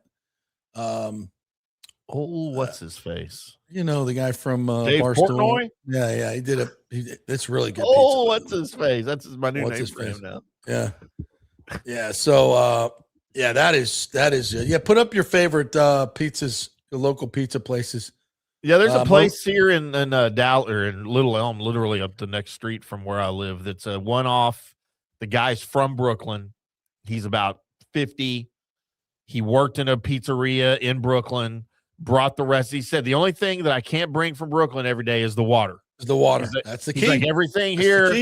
Yeah, he goes, everything here is as close as I can get it, but I can't bring the water. But like the dough and everything's all the same that they made up there. And dude, it is. It's the big New York style, right? So for some reason, that dough is the thing. So my buddy bought a franchise, and it was in Tallahassee, right there, down by the stadium. I'm trying to think of the name of it. Guys, help me with the name of it. It's like something to do with New York pizza, New York something. And they claim Brooklyn pizza or Brooklyn something. They claim that they bring the water, and I'm going to tell you what, it works. Whatever they're doing, it works. That's it. But Eddie and Sam's does the same thing. It tastes exactly like New York pizza. There's two things that are always better in New York because of the water: pizza and bagels. Yeah. It's inexplainable. A Brooklyn Bagel Company. I think that's what they call it. So they make the bagels and the pizza, and they import the water to do it. Wow. And it works. Totally works. And it's fantastic. Yeah. Awesome. Danny Boy said the people up north say the same thing about the water. Nona Pizza in Palm Harbor. Yeah, Nona Pizza, really, really good. We went and had that one night. It was outstanding. I don't know if it's better than Eddie and Sam's, but it's damn close. Marina's Pizza, pizza with the Brazzino. Yeah, you can do that. There's some good pizza spots. But mall pizza, the best I ever had was that Orange Bowl pizza. It was good. Woo, really good. With the Orange Julius. The Orange Julius, which is like an orange icy, but it's different. It's just, I don't know how they do it, but it's texture's different than the icy. Yeah, it's so good. It's like a creamsicle smoothie almost. is about the best I could do. Yeah, really, really good. Kurt Thorson asks, is this Texas Tech kid not toxic? Why would NFL teams even bother giving the baggage? Because he can play quarterback. Yeah, you overlook a lot of things when you can play quarterback. Are you trying to tell me there's not toxic players in the NFL? The NFL, it's a credibility question. He's an addict. People do get over their addictions, though. That's what I'm told. But imagine Sorsby playing in a big game, right? And something happens, and it brings it into question. He throws a pick late in the game that looks really, really bad. Everybody's going to say it. Yeah. No, I agree. I'm not disagreeing with any of that. Mm-hmm. I think he'll be somewhere this year. Michael LaRue says, why would the Bucs sign Baker for any amount more or longer than the franchise tender of 1 year, $52 million? Because it's the right thing to do. Firing Bowles was also the right thing to do. Man, I just can't see the Bucs treating Baker like that. I just can't. Treating Baker like George Pickens. That's a bad look. It's a bad look for your team. And the Bucs have been really cognizant of this, of doing things. Don't do things that are going to reverberate in the locker room. Don't do things that they start questioning ownership. And I think we might be getting close to that if you did something like that. If you did something like that, the players would be like, oh, come on, you can't treat my dog like that. Can't treat my dog like a dog. Can't do that. So that's just not. Listen, I think the two sides are far apart, but I also think the Buccaneers do have a history of lowballing people and then getting the deal done. So let's give them some time. It's all, again, just like the Rays deal. It's the process always looks ugly, and you at the end they usually get the deal done. So it looks ugly right now, but I think in the end, I think they'll work it out. I really think they're going to get a deal done. Jerry Jones always says, deadlines make deals. Deadline make deals. Morning to you. I said deadlines make deals, right? Yeah, they do. Usually for the other party. Yeah. Yeah. That's when I really pull out my checkbook. Rick says Cam Jordan's back with the Saints. I saw rumors of that possibly happening. Yeah. Oh, wow. That's really going to tip the balance of the NFC South. That old guy. Look out, Bucs. I thought he was already signed to do Fox games or something. Well, he probably sucked. Yeah. In his tryouts. All right, let's go back to the top of the comments here. Kurt Thorson says, Kevin Cash's bullpen decision-making versus the Dodgers are a dumpster fire. Tired at 3, let's bring in Matz, and it's gone. Got our fill of our Steven Matz experience. Listen, the dude has no confidence. You bring him in. I could not agree more. Evan and I were talking about this today over at Bucs camp. I was watching. I admit I fell asleep during that part of the game. Sorry. But I had to go back and go through that. First of all, Aranda, first or second inning, got to catch that ball.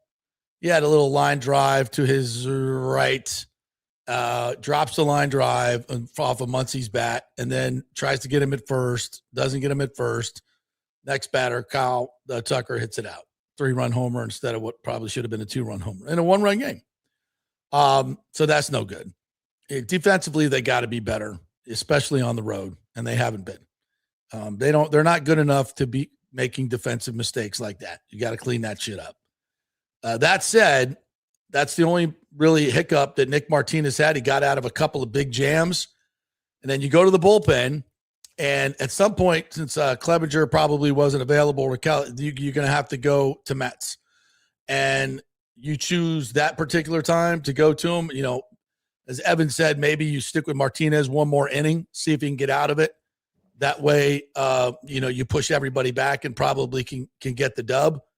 But then you wouldn't have to bring in Matz. But at this point, that guy's worthless. Yep. That pitch that he made to who hit that ball out? The game when Rojas. I mean, come on, dude. Like thigh high, inner half, the fast 94 mile an hour fastball. Come on now. That's just, and you're just, because he can't find the plate. He's just going to leave it right over the middle. That's what he's been doing. And in that bandbox, that's not going to work. So, yeah, the bullpen right now is a disgrace. All right, Kurt also says, county attorney says TSA board members cannot be removed before their term is up. Those accused of not disclosing conflicting interests deny their accusations. Look, I've got friends on the TSA board, okay? I love them all. They're good people. But this whole thing stinks. I'm speaking to what's best for Tampa Bay, and I think Chair Clendenin said it best. This is not the Bucs Stadium Authority. And of course, everybody on the TSA, they love the Bucs. That's been their main tenet forever. They've always been the priority. The Rays have been in Tampa, in St. Pete. Their priorities have always been the Lightning, the Yankees, and the Bucs. So who are they going to be loyal to? Of course, they're going to be loyal to the Bucs. Of course they are. But in this situation, is that's what's best for Tampa Bay? I mean, I would argue no. And I would spout exactly what Clendenin has said. Is look at the two deals. The two deals are drastically different. And we don't even know really what the Bucs deal is yet. Except that they want it'll be $1 billion deal of which they'll ask for 2/3. They're not getting that. Because it doesn't give back to the tax. You can't justify what comes back to the taxpayers as much as you can with the Rays. That Rays is 81 home games, plus it's 8 million square feet that you're building that's going to be taxable. We've done all the numbers. You guys know all the numbers. You know everything that's coming back. That's not what Raymond James Stadium is. And you already got a great deal the first time and made tons of money off of it. And the fact that the Bucs are asking for it now and not doing any comment at all because they don't need to, because the TSA folks are doing it for them. And that's not, I love you all. I love you all. But that's not cool. That's not cool. What's best for Tampa Bay? All right. And and here's the other thing. We can all do this. We can do the 500 for the Bucs. We can do the 976 for the Rays and all that brings. Okay. And we can do the 275 for the Lightning over 35 years. We're not writing checks right now. Okay. We're talking about 35 years of income streams coming in from all of these projects. So let's not conflate everything into crazy stuff. And let's do this right. Come on now. And it's sending letters. Oh, the Bucs should be the priority. Come on now. That's not your role at the TSA. You're a management role. And the board members, to quote the great Alan Clendenin, know your role and shut your hole. And I say that respectfully. So, and listen, we all know what's going on here. I don't need to spell it out for you guys. Do I want to see anybody kick off the TSA board? Hell no. Hell no. Are there conflicts of interest? Let's define conflicts of interest. Okay. I mean, come on now. We all know what's going on here. We all know. Come on. Let's all. I don't know how to say this. When you, that's how I put this. Careful. I know so many people involved in this are friends of mine. But I just think let's all not throw. We don't need to throw anybody off boards. We don't need to get anybody in trouble. Everybody's having a good time. We're all going to the games, enjoying everything. That's great, fantastic. So let's not let that get in the way of what may be a generational deal, not for you, not for the Lightning, not for the Bucs, not for the Rays, but for Tampa Bay. Okay? Let's all come together as one for Tampa Bay. Okay? I know we all have our own special interests here and there, but let's not deny 11,000 permanent jobs to the people of Tampa Bay and a transformational stadium area that could bring us light rail and $155 billion, $100 billion in economic activity. Okay? Let's not be so narrow-minded that we can't do everything here. And we can. We're a big boy city. So let's stop with our own little special interests and do what's best for Tampa Bay and do the right thing. Know your role, shut your hole. We're not going to get into your business. Don't get into ours. Nobody needs to be thrown off any TSA boards, but let's not sit here and act like we're pure as the driven snow, because we're not. We're not. So I think that's the best way to put it. And we'll leave it there. Well done. Thank you. Moving on. HR4FSU11 says Matt's has been a disaster for the last month. Time for a new direction, and he's not the answer. I would have to incredibly definitely agree. That's what I meant to say. I got little, see his avatar there, look at that beautiful horse, Renegade. About the spears about to come down. Oh, the glory days, Timmy. Oh. But is the spear coming down on the right person? That's the question. Well, we metaphorically speaking, no. We don't want anybody speared, but we sure would like someone's ended. What a disaster. What an absolute disaster that has befallen Florida State. It all started with the snub, Timmy. It did, didn't it? It sure did. It sure Can't really did. argue that. I play Kirk Herbstreit. That's where it all started. ESPN and Kirk Herbstreit. You started all this. Never forgive you. I don't care how cute your freaking dog is. Never. Which one? He's had 4 of them. They all look the same. Danny Boy said hitters will love that ballpark in Vegas, which I saw a bit of earlier this year, and I can tell you that ballpark is impressive already.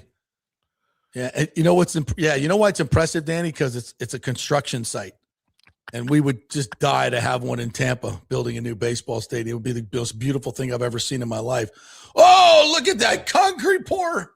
Oh, it's gorgeous. Look at that steel going up. Beautiful sunset. Oh, love it. Yeah, well, Torts is going to retire maybe to Tampa Bay. He's not returning to Vegas. He's ready to retire. That's right, because he told us in his acceptance speech. Mm-hmm. Did we ever run that on our program? That wonderful acceptance? Yeah, he ran it the next day after you got it, yeah. Yeah. He said he's going to retire here in Tampa Bay, but he also said in this story he's not ready to retire. So there's that. Danny Boy says Ryan Craig is expected to get the job in Vegas. He's their AHL coach. So, okay. So kind of a John Cooper thing there. Yeah. So, okay. Retire here, and he can come join FanStream Sports as a hockey analyst. Or analyst. How about that? Come on, Coach. We prefer you right here. We prefer the pronunciation analyst, but you can say it however you want. Well, and I would say, first thing I'd say, Torch, you can swear. You can say, yeah, right. Man, he would love that. Yeah. He would love that. Yeah. Yeah, absolutely. Kurt says Jokers in Vegas ballpark will feature go-go dancers descending from the ceiling in the mid-fifth hooker race. I'm in. It's the 7th inning stretch, but here in Vegas, you get a lap dance instead. Come on out, girls. Go up those 20s, guys. Let's go. It's the 7th inning stretch here in Vegas. The ballpark would have to be 50s or 100s. Yeah, that's right. The 50s or 100s. Yeah, Who wants that? Oh, look at that one down the first base line. She's a beaut. That'd be fun. Not that I would know what that's about, because Sound Timmy like an tells expert me on the subject there. That's, I observe things. Kurt says, I recall the Bucs having an issue with coaches not being great teachers in 2025, and it showed. Young guys consistently had no clue what to do during a game. Do you new position coaches appear to be teaching? That's a great question. I don't know. From where I'm standing, I could sit here and give you a dog and pony show about it, and I don't know. I do know that these are younger coaches who aren't set in their ways, and the older coaches weren't getting it done. That's the bottom line. When you have that many mental errors and mistakes and coverage busts late in the season, there's something wrong with the coaching. There's something wrong. Coach's job is to get guys playing fast and free, but being in the right spots. That's your job. You're going to get beat over the top. Sometimes a guy's going to run by you.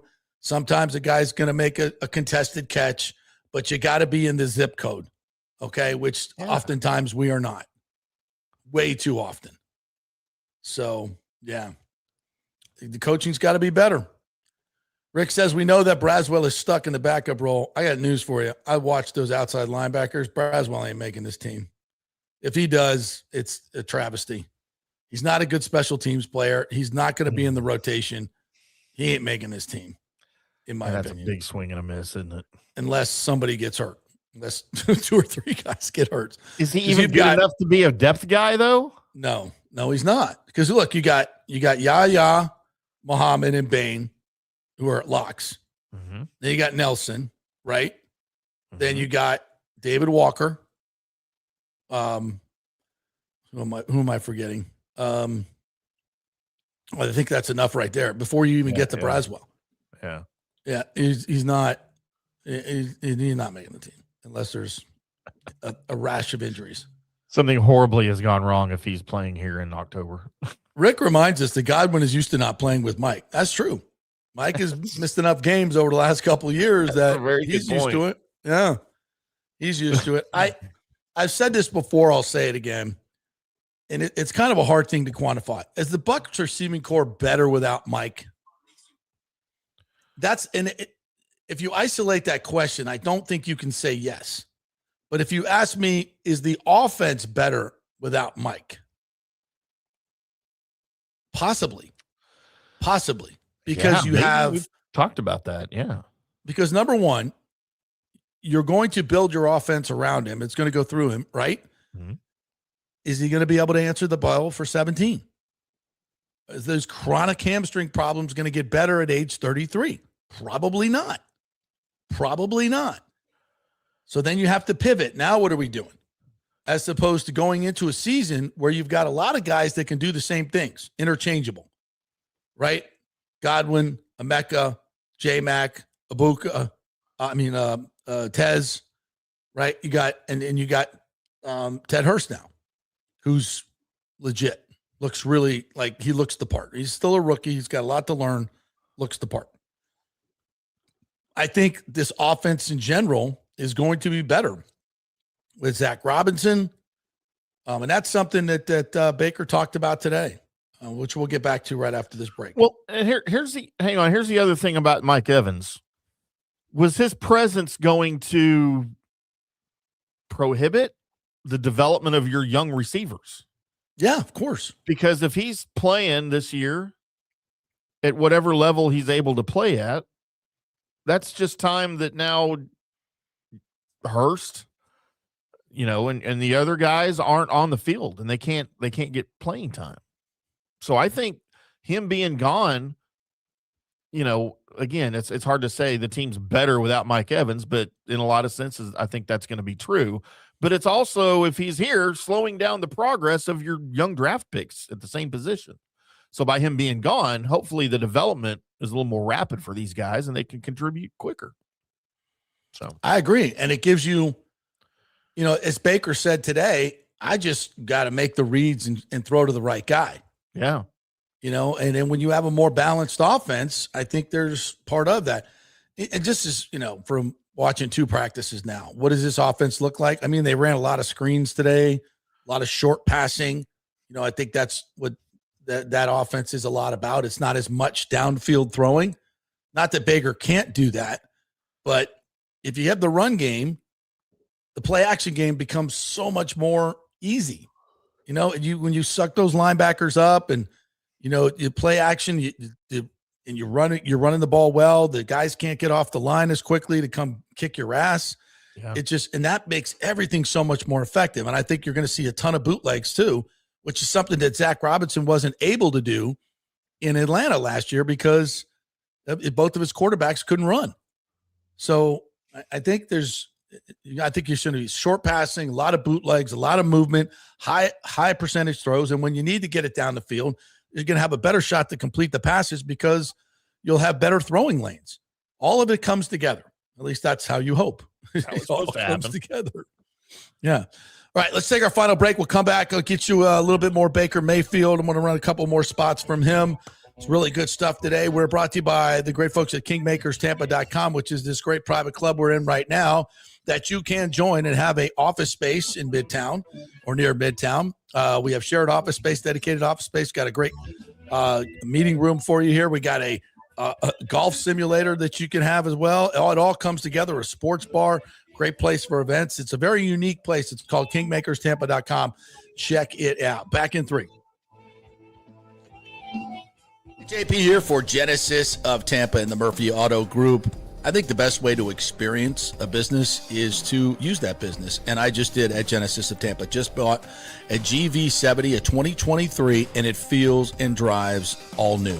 It's an absolutely fantastic car. The technology, the comfort, and the price, absolutely outstanding. Frankly, I never thought I could get into a car like this, but they made me a deal I could not refuse. And I also get the VIP service where you can just drive right up, their pit stop service. They'll top off all the fluids, make sure your air in your tires is good, new wipers if you want them. If you need extended service, they will come to you, bring you a courtesy car, and then bring your car back. What more do you want? The experience was just VIP all the way. And you can get that at Genesis of Tampa. And don't forget, you can get extended warranty, which I did. So I have worry-free miles up to 100,000, and all they do is just take it in. Actually, I don't have to take it in. They come to me. It's perfect. It's Genesis of Tampa right there, 801 East Bears Avenue, right off of 275. Go see them and tell them JP sent you. Big thanks to Italiano Insurance, the great folks over there. They will soon be part of Gallagher Insurance. A little name change, but same great folks, same great customer service you've known for over 65 years. They do all the work. You save all the money. ItalianoInsurance.com at 813-877-7799. Hey, the Golden Diamond Source wants to be your family jeweler. So don't wait any longer to find that one-of-a-kind perfect engagement ring for that special someone in your life. At the Golden Diamond Source, they can design anything you want personally. The Golden Diamond Source can help you trade in your old broken jewelry and use it towards a new purchase as well. And with gold prices at record high, now is the best time to do it. They only sell natural diamonds at the Golden Diamond Source. So if it's a real love, it should be a real natural diamond. Don't start your relationship with a fake diamond. Bad idea. And with the Golden Diamond Source first-time buyer program, you can learn all about the 4 C's in all the different shapes and styles. And they are able to show you a huge selection of inventory to choose from. And don't forget, 0% financing for up to 5 years. If you finance $5,000, it's only $83 a month. Make sure it's a Golden Diamond Source Diamond, 3800 Almerton Road, always online at goldendiamond.com. It's a love you give only at Golden Diamond Source. Hey guys, you already know that Riveters is the best sports bar in all of Tampa Bay, but now it gets even better for Rays baseball season. During all Rays games, check this out, $6 Tito's, $6 Jack, $6 margaritas, all during Rays games. Are you kidding me? And that's always a great pour from the great bartenders at Riveters. Great service, great food, everything is fresh, nothing is frozen. And let me tell you, if you want baseball and wings, you will not find any better than Riveters. Their sauces, like the blue cheese and the ranch and everything, is handmade, and the wings are big and they're perfect. Wings, baseball, Rays, Riveters. It all comes together during baseball season. Once again, in addition to all the great food and service, you get $6 Tito's, $6 Jacks, $6 margaritas. It's time to celebrate. Baseball season is back, and celebrate at Riveters. You know where it is, right there on Dale Mabry, just north of 275, just south of the stadium. See you there at Riveters. Pitch Roofing believes giving back is part of doing business the right way. That's why they proudly offer exclusive discounts to those who gave the most to our communities, including veterans, first responders, seniors, and teachers. And for listeners of the JP Peterson Show, there's even more good news. Pitch Roofing is now offering a special discount just for fans of the show. With so many roofing companies coming and going in Florida, it's important to choose a contractor you can count on long after the job is done, especially when it comes to honoring your warranty. Pitch Roofing is built for the long haul with a reputation for quality, transparency, and standing behind their work. Whether it's a repair or a full replacement, their team delivers honest guidance, quality workmanship, and no high-pressure sales. Call 727-67-PITCH, 727-677-4824, or visit pitchroofing.com to schedule a free estimate. Pitch roofing, roofing done right. Let's go. Right now. Back to the show on FanStream Sports. All right, welcome back to the JP Peterson Show. Hey, coming up Friday night, MORTV has your Rays. You can watch it free on MORTV. It is your home for Rays baseball for 10 games this season, hopefully more next season. But you can watch 7 o'clock as the Nats come to town to face your Tampa Bay Rays. Hopefully they can get it going again at Tropicana Field. So check it out, MORTV, right there in your local stack of television stations on your cable TV. You will find it, all the great local programming here, MORTV, your home for Rays baseball, coming up this Friday at 7 o'clock with the Washington Nationals and the Rays going at it. So also, $49 Maintenance all-inclusive tickets. Ooh. Wow. Yeah, up there on the Maintenance deck. That's been a very popular place. So if you're looking for tickets for this weekend, think about it, $49, Timmy. You're going out on a Friday night. If you're going out on a Friday night and you're going to get, say, like you normally would, like 10, 12 beers, what's that going to cost you? And that's not even going to an MLB game, right? That's going to cost you, I don't know, $75 at least. Yeah. I'm going to throw out in hot dogs and popcorn. I don't know what else you get up there, but it's all that you get the food and the beer all inclusive. $49 plus a ticket to a baseball game. Wow. Who's doing that? Nobody. Get your tickets now. And I had unpaid solicitation by the way. You know what I just discovered that the Rangers are doing, and I don't know how long they've been doing it. I don't think they did it to start the season. What? And I'm blowing leads? No, they've been doing that all year. Yeah. They've been doing that all year. Well, you got to get the lead first, JP, to blow it. Okay. That's first right. of all. That's right. No, they've got suite seats and amenities for the common man. For $156, you get basically a suite with I think it's, you get a ticket in the suite.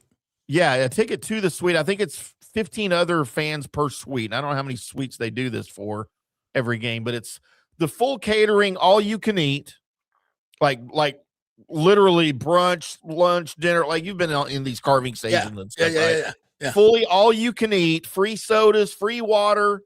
And then for $22 extra, they'll do bottomless mimosas. You know how many mimosas and prime ribs I could ingest over the course of a 9-inning game? What? So what's the whole enchilada in? It's $156 per person. And if you want bottomless mimosas, it's another 22. It's another 22. So $178 will get you your full accoutrement of your suite. That includes the couch seating, outside in the actual stadium. Yeah. Or the bar tops right there in the suite overlooking the field, like all of it. I mean, dude, that might be a first date for me now. I might have to. I'm sorry, Applebee's, you might be out. Yeah, that's a good. You know what's funny about that dynamic? So you can get like 2 seats. You get 1 seat. You get 2 seats. You get 5 seats, and you don't know who's going to be in the suite with you. Right. Ooh, I might meet somebody. That could be a fun game, or it could be a dangerous game to play. I might meet somebody. Maybe I shouldn't take a date there. I might find a date there. See, that's what I'm thinking for you. Ooh, not for or me. I end up having 2 dates that night. Some people like that whole idea, be like going to your own little bar. But I generally would think that could end poorly. Because what if some guy's hogging the chicken tenders? They'll bring more. Or that's true. That's true. But also, somebody's like sneezing on the food. You know, you can get one of those guys. Like, okay, is that guy going to be able? Is that guy going to be able to afford $170 for a ticket? Oh, listen, rich people are rude too. Don't get it twisted. I'm not afraid to say shit to people, so I don't care. I'll if somebody's like choking up on the on my sliders, I'm like, yo, how about a handkerchief on that thing, dude? Huh? Save some scampi for the rest of us, right? That could be fun. It could be fun. You never know who you might meet in there. I have to do that and report back. Hey, listen, $49 for a ticket to a Major League Baseball game and all inclusive. Get out of here. That's the best amazing, deal in right town. there. Yeah, absolutely. Especially in Tampa Bay, where everything is $50. Are you kidding me? Kurt Thorson says Torch wasn't fired. He was in retirement and was pulled out. He's back where he was. Enjoy the goal. No, the article I saw said he wanted to keep coaching. So I don't know how accurate that is. I could just text him and find out. Well, technically, was he fired? Because he was only under contract through the end of the season, right? So they didn't fire him as much as they didn't re-sign him. They didn't fire him. No, he wasn't fired. Right. Yeah. All right. Before I'm going to play one more Baker here. Before I do, one piece of news. Guess who's back in at Flowery Branch with the Falcons? Uh-oh. Mr. Don't drive your car around him. James Pierce Jr., who tried to run over his ex-girlfriend multiple times, then fled police and had to be tracked down. So you know what you get for doing that? Trying to kill somebody with your car? Having an aggravated, by having a record of aggravated battery, and then trying to kill said person with your car, and then fleeing police in a chase, and then dumping the car and fleeing them again. You know what you get for that? Nothing. In South Florida, that is not evidently, you can get a trial diversion program for that. What the fuck? Wow. Really? Like, you attempted murder now, you get diversion? I mean, you're trying to ram somebody with your car like 5 times. And the Falcons are like, yeah, sure, come on back. I thought he was in jail. I thought so too. Stefanski said, I think throughout every situation, you take in all the information available to you. What information are we looking for here, Stefanski? Obviously, this being our mandatory portion of our program, he will do work in the weight room. He'll do individual drills out there. He's not going to do a team setting, team period type stuff. I just feel like with him not being here for the offseason program to date, I don't think it's fair to put him in those types of drills, but he'll be out there. You got to be fair to him, Timmy. Be fair now. We don't want to put him in, with the team. So let's be fair and just put him out on the side. Okay? So here's what I'm seeing according to WPLG. That's Miami. He was released after posting an initial bond. He later entered a pre-trial intervention program that will result in all charges being dropped upon successful completion, allowing him to participate in mandatory team activities. Wow. What? Pierce had been facing felony charges of aggravated battery with a deadly weapon, fleeing police and resisting arrest, as well as misdemeanor stalking. Those charges will be dropped. I feel like people have gotten more punishment for saying the wrong thing to a female in the office. Yeah. Much less running over them with their car. Yeah. Good grief. And I went to jail for a clerical error. This guy didn't even, he's not even going to jail. Clerical error. That's what I call mine too. Except mine's true. Yours is true. Yeah. All right. I promised one more Baker. Let's do one more Baker. See if you can pick up the first one. Which one you want? I don't know. They're not logged. The first one I gave you, the one where he's walking up to the mic, you didn't even post that one. Oh, we didn't play that one yet? No, we didn't post, not only did we not play it, we didn't post it. Give me 2 seconds. I'll go get it. You're fired. Okay. What if I post bond and go to an intervention program? Then we'll bring you back to double pay. If we're in Miami. Jesus Christ. And the Falcons have no problem with it either. Like, oh, come on back. Yeah, sure. What is All right. I think this is it. I think this is it right here. All right. There's Bake. By the way, look at his arms. Look at those guns. Guns out. Bake, how you feeling this new offense? Good. Great question, JP. I feel like we've made some really, really good strides throughout the offseason. In terms Give me the eye, too. Wouldn't he give me his stink eye? A little bit. With everybody, just understanding the concepts, what we're really going to try and focus on. Obviously, new terminology. Conceptually, a lot of similar things that the guys that have been here have seen and done, but terminology. So you got to learn it. You got to treat like it's day one install. You're learning a whole new program for the first time. So I think we've come a long way. Still a lot of work to be done, but I think the vets have grasped it and really taken ownership of it. And I think the young guys are kind of falling in suit with that. And so it's been good to see. But first day of minicamp here, and you got 2 more days to really continue to iron it out. What are your thoughts on Ted Hurst, new receiver from the draft? Really like Ted's game. Somebody that, he's a bigger body receiver, exceptional hands. I think his body control, he can really cover a lot of ground. I think for a big guy, he can cover a lot of ground. And so he should be a weapon for us. He should be able to help us out. For him, it's, the rookie, the normal rookie stuff, learning the offense, formations to where it's not having to think the whole time. It's more second nature, and that goes with the whole time. But he'll get better each day and continue to grasp it and help us out. Just can't feel any different, Baker, in terms of energy. Yeah, there's definitely a lot more energy. I think, and it's when you lose guys that have been here for a long time, like Levante and Mike and Dean and just others. Forget a few names, but people kind of wait around and wait for those guys to make a play or say something. And when you get new faces, and obviously Nacho's been here before, but you get guys that come in and spark a new energy. Maybe it's trash talk or just the way they approach the game. It uplifts everybody. And so it's been really fun to see. Obviously, all the new pieces on defense, that in itself brings a lot of energy. And so it's made every single practice competitive. Obviously, we had a day taken away, but that's the type of energy and how about that competition that we're having right now, which is really good for the Bucs. new energy, new competition? Love it. Kenneth has been doing great. Somebody that I've respected from afar when he was with Philly and with the Steelers. Just you can tell he's a sharp kid that's always been able to do pass protection stuff. He was doing that in Philly from a very early on in his career point, and then in Pittsburgh, absolutely balled out. And now to have him here, we're lucky.